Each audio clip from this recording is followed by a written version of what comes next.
Le coltan, un minerai essentiel pour l'industrie électronique mondiale, est au cœur de conflits et d'enjeux géopolitiques majeurs dans l'est de la République démocratique du Congo. Voici une synthèse des principaux points concernant cette problématique. Pillage systématique par le Rwanda et groupes armés. Le Rwanda est accusé de soutenir le groupe armé M23 pour piller les ressources en coltan de la République démocratique du Congo, notamment dans la région de Rubaya, Nord Kivu, où environ 120 tonnes de coltan sont extraites illégalement chaque mois et exportées vers le Rwanda. Les circuits d'exportation illicites ont été redirigés de Bunagana vers Kibumba, facilitant le contrôle par des réseaux criminels soutenus par Kigali.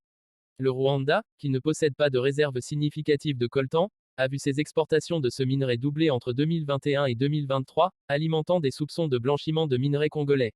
L'exploitation illégale du coltan alimente les conflits armés, provoquant des déplacements massifs de population et des violations des droits humains.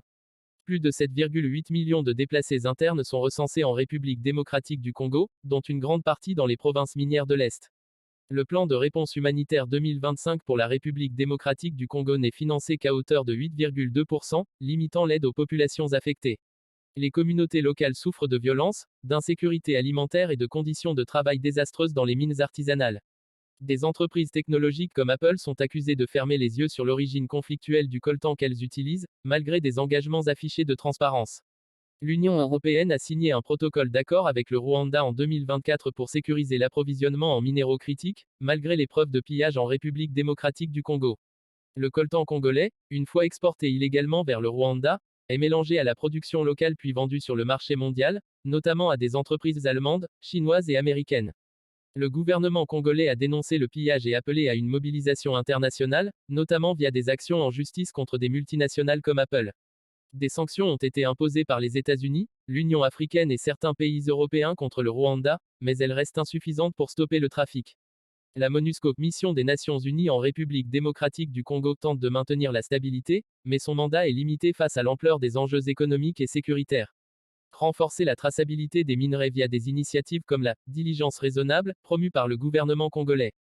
Pression accrue sur les entreprises pour qu'elles vérifient leur chaîne d'approvisionnement et boycottent les minerais de conflit. Médiation régionale, notamment par l'Angola pour des pourparlers entre la République démocratique du Congo et le M23, bien que Kinshasa refuse toute négociation directe avec ce groupe qualifié de terroriste. Le coltan de l'Est de la République démocratique du Congo illustre le paradoxe d'une ressource vitale pour la technologie moderne mais source de souffrance pour les populations locales. Malgré les dénonciations et quelques sanctions, le pillage persiste, alimenté par la demande mondiale et la complicité d'acteurs régionaux et internationaux.